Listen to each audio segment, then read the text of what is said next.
प्यारे बच्चों, संस्कृत कल्प के वीडियो के इस भाग में जो छठी कक्षा के लिए है, हम लोग आज शब्द ज्ञानम के तीसरे रूप नपुंसकलिंग के बारे में जानेंगे। पुरुष जाति का बोध कराने वाले शब्द पुल्लिंग कहलाते हैं और स्त्री जाति का बोध कराने वाले शब्द स्त्रीलिंग कहलाते हैं तथा जिन शब्दों में अम की मात्रा लगी होती है, अर्थात जो ना तो पुरुष जाति का बोध कराते हैं और ना ही स्त्री जाति का बोध कराते हैं, वे प्रायः निर्जीव अथवा बेजान वस्तु का बोध कराते हैं। उन्हें नपुंसकलिंग के नाम से जाना जाता है। इसके पिछले वीडियो में मैंने पुल्लिंग और स्त्रीलिंग के बारे में विस्तृत जानकारी आप लोगों को दी। जो ये उदाहरण है, इसके पश्चात वे शब्द जिसमें एक वचन के शब्दों में अम की मात्रा लगी होती है, द्विवचन के शब्दों में ए की मात्रा लगी होती है और बहुवचन के शब्दों में आनी की मात्रा लगी होती है, वे प्रायः निर्जीव अथवा बेजान वस्तु होते हैं। एक वचन अर्थात शब्द का वह रूप जो उसकी एक संख्या का बोध कराता है। एक वचन शब्द का वह रूप जो उसकी दो संख्याओं का बोध कराता है, वह द्विवचन, और शब्द का वह रूप जो तीन या तीन से अधिक संख्याओं का बोध कराता है, उसे बहुवचन कहते हैं। यानी पुस्तकम एक वचन, पुस्तके द्विवचन और पुस्तकानि बहुवचन। इसी प्रकार से है फलम एक वचन, फले द्विवचन और फलानी बहुवचन। इसके पश्चात एक और बात है जो इसमें देखने को मिलता है। जैसे यहाँ देखें, फलानी लिखा है और यहाँ पत्राणी है, ण का प्रयोग किया गया है। ऐसा क्यों है? री, र और मूर्धन्य स अगर शब्द के मध्य में आते हैं, यानी किसी भी रूप में, चाहे वह त्र में हो या र हो, तो उसके अंत में बहुवचन में न की जगह ण का प्रयोग किया जाता है। अगर री भी है तो उसमें भी, जैसे गृहम होगा तो उसका गृहाणी हो जाएगा। पुष्पम है तो उसका पुष्पानी हो जाएगा, क्योंकि पुष्पम में मूर्धन्य स आता है। इस प्रकार से होता है। एक वचन के शब्द में पत्रम, द्विवचन के शब्द में पत्रे और बहुवचन के शब्द में पत्राणी का प्रयोग किया जाएगा। इस प्रकार से हम शब्द का अभ्यास कर सकते हैं और इन शब्दों का प्रयोग एक वचन, द्विवचन और बहुवचन की तालिका बनाने में करेंगे। जैसा कि यहाँ स्त्रीलिंग में करने के लिए बताया गया था और पुल्लिंग में करने के लिए बताया गया था इन शब्दों का। वैसे ही जैसे जलपोतम है तो इसका द्विवचन का शब्द होगा जलपोते और बहुवचन में होगा जलपोतानी। वायुयानम है, वायुयाने द्विवचन में और वायुयानानी। आभूषणम है, इसमें मूर्धन्य स का प्रयोग किया गया है, तो इसका द्विवचन का शब्द होगा आभूषणे और बहुवचन में होगा आभूषणाणी। तो पहले ण में आकार देकर फिर ण में हर्षिकार, तो आभूषणाणी। भोजनम है, इसका द्विवचन का शब्द होगा भोजने और बहुवचन में होगा भोजनानी। पिंज फलकम मतलब स्विच बोर्ड जो होता है, पिंज फलकम दो अगर है तो उसे कहेंगे पिंज फलके और बहुवचन है तो पिंज फलकानी। कंदुकम है तो इसका द्विवचन का शब्द बनेगा कंदुके और बहुवचन का शब्द होगा कंदुकानी। बसयानम है तो इसका द्विवचन का शब्द होगा बसयानी और बहुवचन का शब्द होगा बसयानानी। संगणकम है तो इसका द्विवचन का शब्द होगा संगणके और बहुवचन का शब्द होगा संगणकानी। संगणकानी। तो इसी अनुसार से चक्रम है, यहाँ पर र की मात्रा है तो इसका हो जाएगा द्विवचन में चक्रे और बहुवचन में, जैसा कि मैंने पहले बताया कि री, र और स हो तो उसमें आणी का प्रयोग होगा तो उसमें बन जाएगा चक्राणी, तो ण का प्रयोग किया जाएगा बहुवचन में। फेनकम मतलब होता है साबुन, तो दो है तो फेनके और तीन या तीन से अधिक है तो फेनकानी। व्यजनम मतलब होता है पंखा, चाहे हाथ का हो या सीलिंग फैन, तो व्यजनम अगर है एक है तो व्यजनम, दो है तो व्यजने, और तीन या तीन से अधिक है तो व्यजनानी। वस्त्रम, एक वस्त्र, और अगर दो वस्त्र है तो वस्त्रे, और बहुत सारा वस्त्र है तो वस्त्राणी।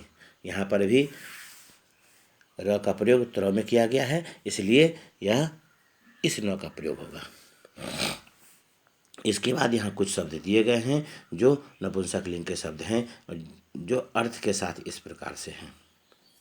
तीर्णम मतलब तिनका, मुखम मतलब मुख, गृहम मतलब घर, फलम मतलब फल, वनम मतलब जंगल, आम्रम मतलब आम। इन सभी शब्दों का प्रयोग भी इस प्रकार की तालिका बनाने में करेंगे और इनके अर्थों को याद करना आवश्यक है। वह स्त्रीलिंग, पुल्लिंग और नपुंसकलिंग तीनों शब्दों के इन अर्थों को अवश्य याद करेंगे, आगामी परीक्षाओं में यह पूछे जाएंगे।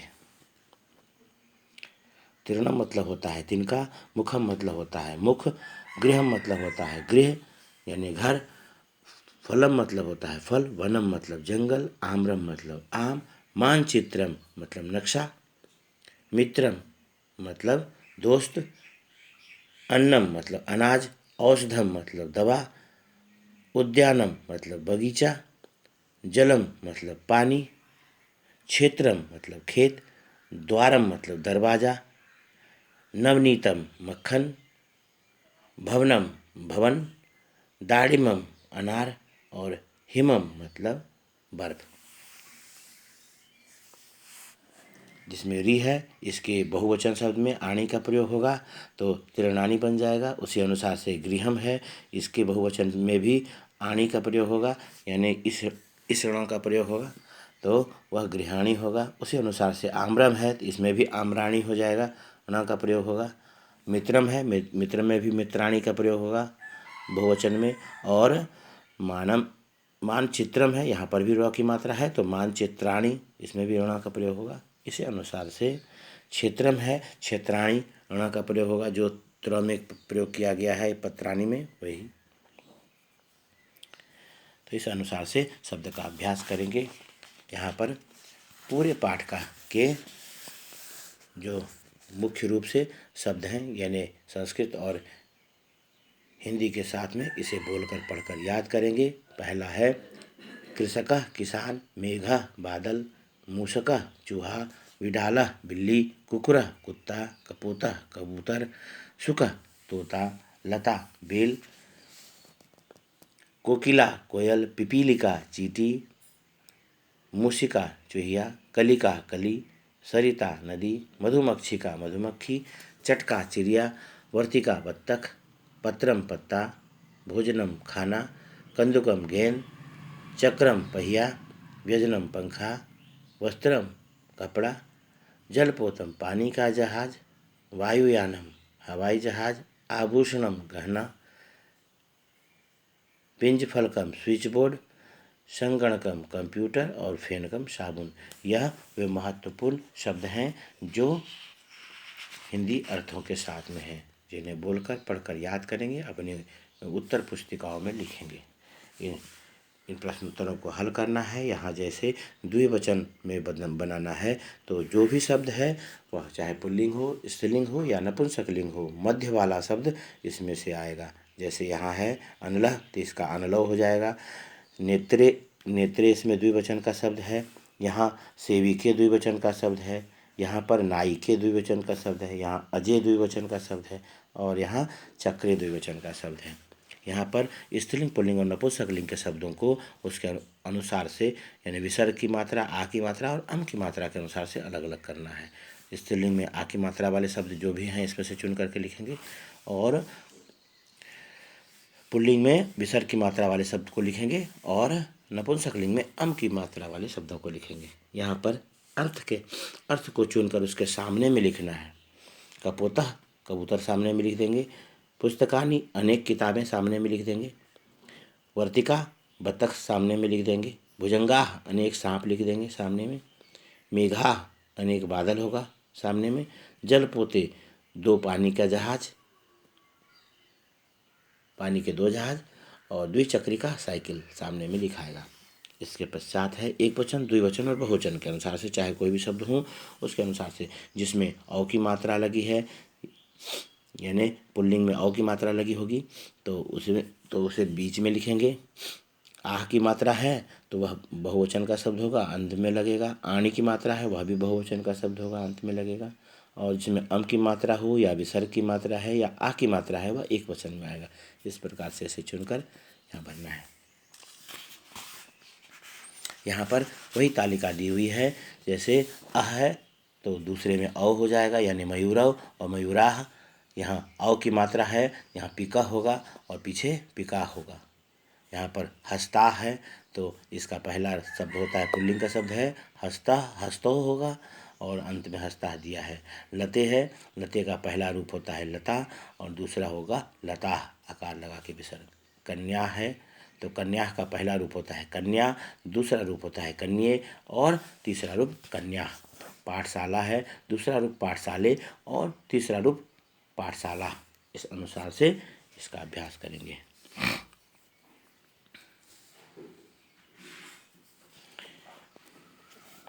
इस पाठ के पश्चात आता है धातु परिचय, यानी जिन शब्दों के द्वारा किसी कार्य का होना या करना समझा जाता है उसे क्रिया कहते हैं।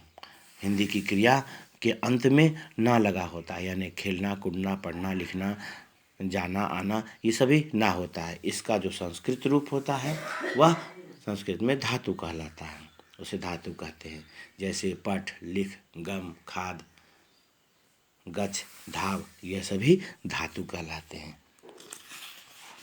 धातु रूप अगले वीडियो में आप अपनी सुविधा के अनुसार से दोनों वीडियो, जो पुल्लिंग और स्त्रीलिंग का है और नपुंसकलिंग के, इस वीडियो को शब्द ज्ञानम पाठ को समझने के लिए आप अपनी ज़रूरत के अनुसार से पुनरावृत्ति करें, अर्थात रिपीट करें और इसे सुनें और पाठ के प्रश्नोत्तरों को हल करें, अभ्यास करें। धन्यवाद।